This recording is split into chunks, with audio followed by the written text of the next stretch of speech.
तरह देखिए ये जो है ज़िंदगी, ये कन्वेयर बेल्ट है, वक्त चलता रहता है, लोग इस पे अपीयर होते हैं फिर चले जाते हैं। कुछ लोग ऐसे होते हैं कि वो आते हैं और उनके पैरों के नीचे से कन्वेयर बेल्ट चलता रहता है, वो खड़े रहते हैं भाई।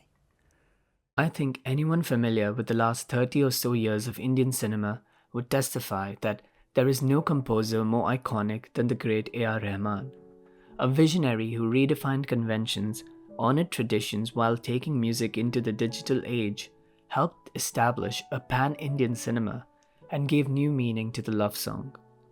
In today's video, I want to explore the evolution of Rahman and just what made his music so memorable. A.R. Rahman was born Dilip Kumar in 1967, the second of 4 children and the only son of Kasturi and R.K. Shekhar. Shekhar was a musician whose work dominated the studio recordings of the South Indian film industry at the time. He never refused work and would work 7 days a week from 7 a.m. to midnight, a work ethic that Rahman would embody in the years to come. When Rahman was just 9 years old, his father died of stomach cancer and the family was pushed into hard times. Rahman says of his childhood that his father was very fond of new music technology and had purchased the first synthesizer to come to South India. So growing up after his father's death, his toys were synthesizers and rhythm machines. As he got older, he worked with bands and cut non-film music, but it was not getting him anywhere. He was making money and being respected for his talent, but that was not enough for him. That is when he entered the world of advertising.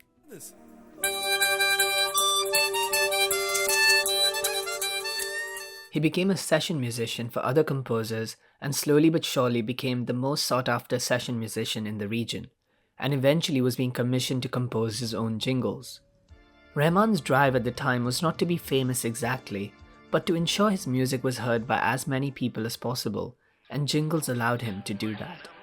He wasn't interested in the politics of Tamil cinema at the time and found their work to be utterly uninspiring. He looked forward to working with ad filmmakers because they were young and ambitious and eager to try new things, giving him the room to experiment.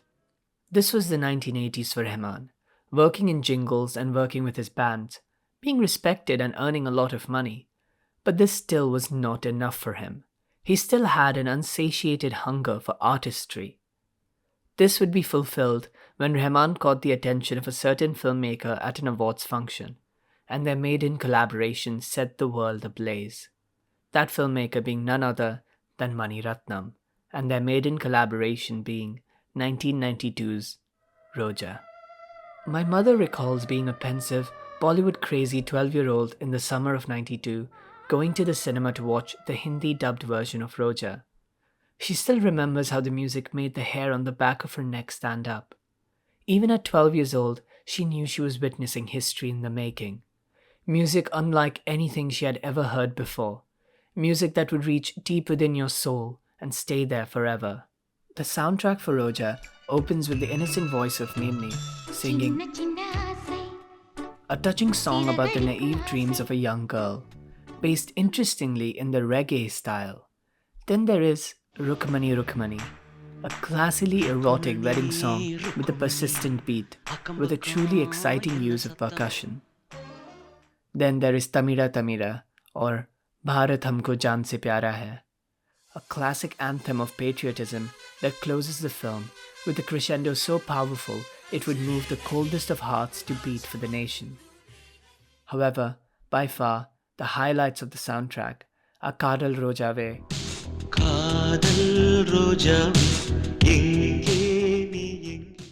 and Puddu Vellai Marai.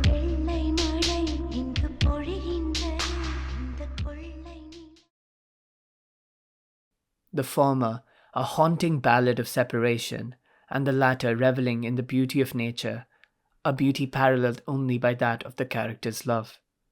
The power of these songs has to be experienced to understand it. I do not exaggerate when I say this.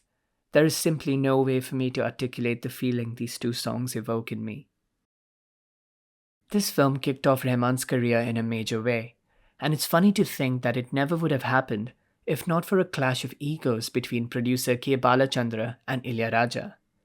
Through the 80s, every director in the Tamil industry, including Mani Ratnam, wanted Ilayaraja for their film, but due to a rift between him and K. Balachandra for KB's film Roja, he did not allow Mani Ratnam to hire Ilayaraja and insisted he find some new talent. That is when Ratnam met Rahman, and an enduring musical legacy was born. Ilayaraja's music was distinctive for its complex arrangements and unique blend of Tamil folk, Indian classical, Western classical, and pop music genres. This penchant for fusion is what Rahman inherited from his predecessor. But Ilayaraja's mold, lush and orchestral, would be broken by Rahman's electronic sounds, relative minimalism, emphasized solos, and computer-aided assemblies. It was this last bit that particularly made Rahman stand out. He was not a Luddite when it came to musical technology and did not shy away from experimentation. When speaking about collaborating with Ratnam on Roja, he said, "At that point, my state of mind was, this is my last movie. I don't want to do anything from any other movies because Mani Ratnam, a great director who I really respect, has approached me for the movie." Everything was about trying to find an alternative space. When I put this to the director, he helped me a great deal to try to find that spot. He was always trying to force himself to think differently from other people.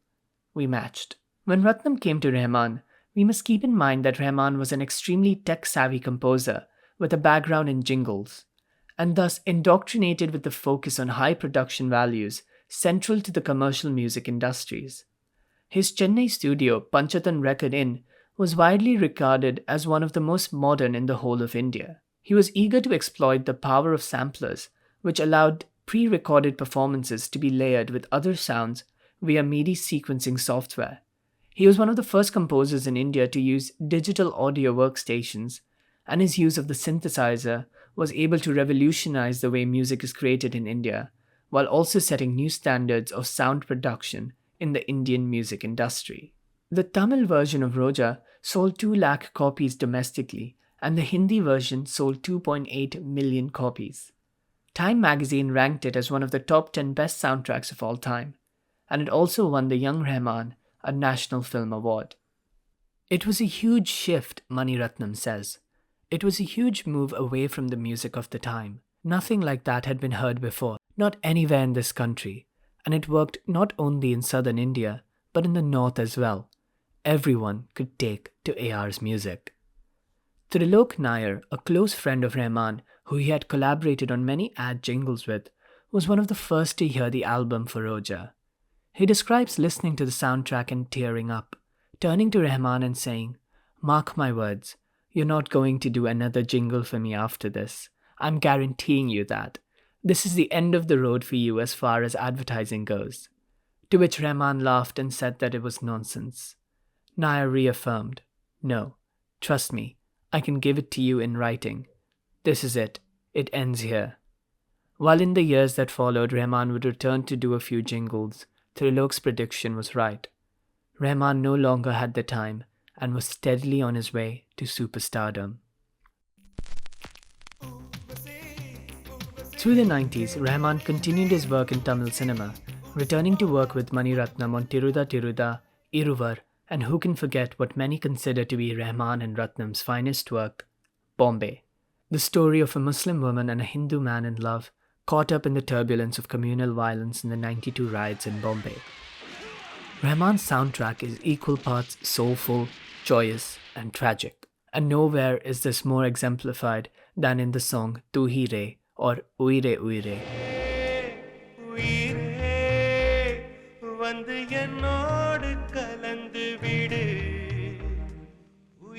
A powerful confessional, masterfully performed by Hariharan in both Hindi and Tamil, and Kavita Krishnamurthy and K.S. Chitra respectively. What Rahman and Ratnam achieved with Bombay and Roja was to begin establishing a pan-Indian cinema. Before Roja, South Indian films were scarcely screened in the North because of their differing sensibilities and language. But due to the immense success of Roja's soundtrack, the songs in the film were dubbed in Hindi and released to immense success in the Hindi belt, and so was Bombay. Even in terms of the music for the films, while both the Bollywood and Tamil film industries shared roots in the Indian 7-note scale, over time they had taken on very distinct forms, with Bollywood leaning towards plaintive romantic or existential ballads, and Tamil towards rag-based classical or rhythm-heavy indigenous folk. Instruments used varied. The harmonium would have sounded as odd in Tamil music as the veena in Bollywood. Though composers occasionally bridge this gap, in the words of S. Subramaniam, only after Rahman brought power cranes to the job, completed its construction, and made a few sorties back and forth, did other composers feel consistently comfortable doing the same. This paved the way for an increased understanding and appreciation between the two regions, and opened the road to Bollywood for the pair. Rahman's first foray into Bollywood would come with Ram Gopal Verma's Rangila, a brilliant film accompanied by an equally brilliant soundtrack. Although it came in the same year as the landmark film Dilwale Dulhania Le Jayenge, it consistently outperformed the Yash Raj film come award season. Rahman brought to Rangila that same spirit for experimentation that had made him a hit in the Tamil industry, composing Mangta Hai Kya as a trip rather than a conventional song with verses and choruses, or using Rag Bhairavi, which is traditionally used at the end of a song for the beginning of Tanha Tanha, going for an old school 1950s type melody for Rangila Re, and being inspired by the Hindustani classical background score for Mughal-e-Azam, and composing the sensual Hai Rama.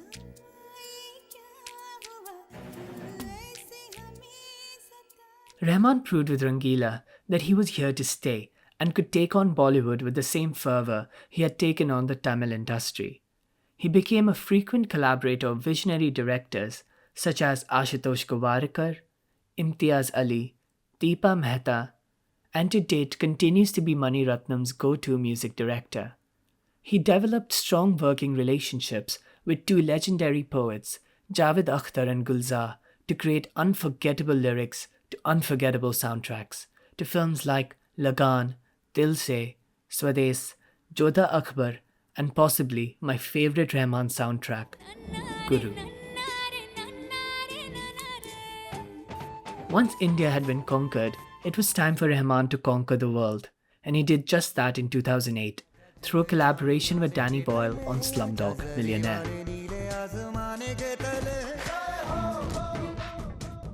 Which, as we all remember, brought him an Oscar for Jai Ho.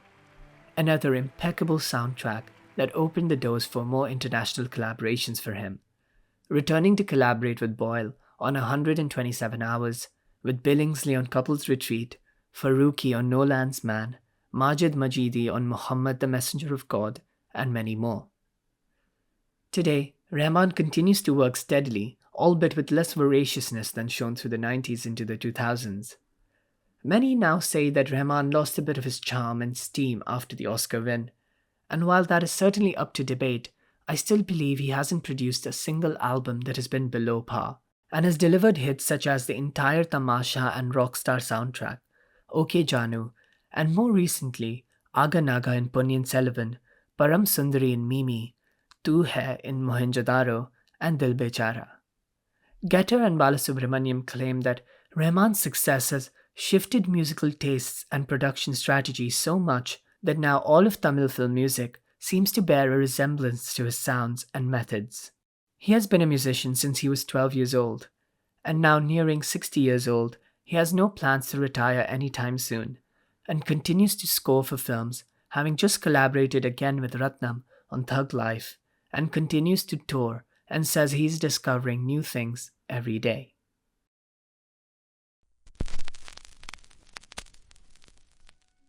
A.R Rahman, like any good artist, is an absolute perfectionist, but he's not an oligarch. He cedes control where necessary and is consistently open to feedback. He works closely with directors to help achieve their vision and re-records songs after they have been filmed if he feels a re-recording is essential to make the song suit the material. Javed Akhtar recalls this story from working with Rahman on Lagan, where the duo was under a lot of pressure from the producers who wanted a specific feel for the music. While Akhtar dismissed their views, Rahman said, "We must listen to the critics. Do not compromise with the work. When we listen to the critics, without sacrificing our standards, that is when you can reach new levels in your work. If you continue to do only what satisfies you, you cannot transcend to greatness." It is funny trying to write an essay and put into words Rahman's approach when Rahman himself attempts to keep his approach relatively simple, at least in terms of the philosophy of it. He states, "I tend to go by instinct. I just go with what works, what doesn't work. Sometimes I don't know how to explain it, but it tends to work. It just falls into place. If I start analyzing everything, which people do, amazingly, I don't think I'd do so much work." He further says when discussing his work on Bombay, "In those days, I never used to think very hard. I always asked, what is the soul of the song? How can the song work for me?" Rahman does not abide by any arbitrary set of rules that traditional composers may impose on themselves. Nothing is sacred. Even when basing his song in one rag, you may find that halfway through the song he has shifted to another. He may begin a song with a bansuri and end with the John Williams-esque orchestra.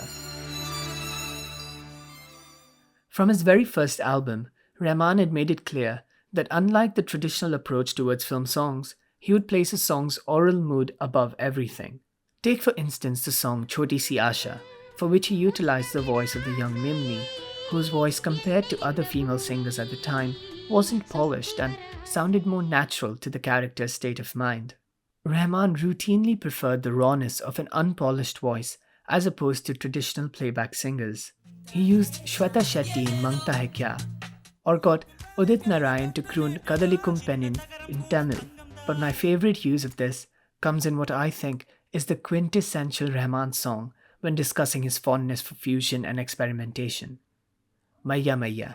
Inspired from the words of an Arab while he was on Hajj, Woya Woya, he gave these words to Gulzar to pen a song and began working on Maya Maya, a song that blends Turkish and Egyptian influences with Gujarati folk. For the vocals, he brought on the Egyptian singer Mariam Toler and trained her to sing in Hindi, giving us this beautifully textured sound.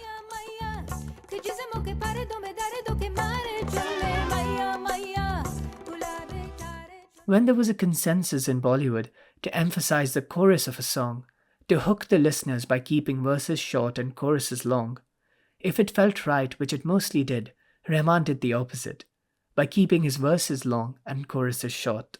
Structurally too, Rahman's songs differed from his contemporaries.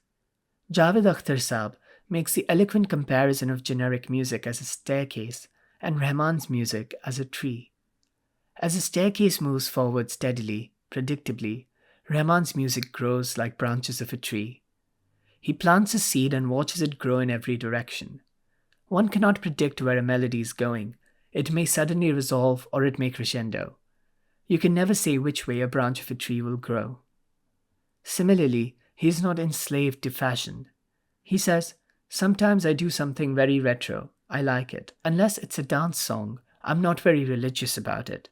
I draw from all over the place. Even in our lives, we might listen to an 80s song, feel good about it, a 90s song, feel good about it, listen to something now and we might like it. If I like something, I use it." It is this quality that lets Rahman's music traverse generations and continents.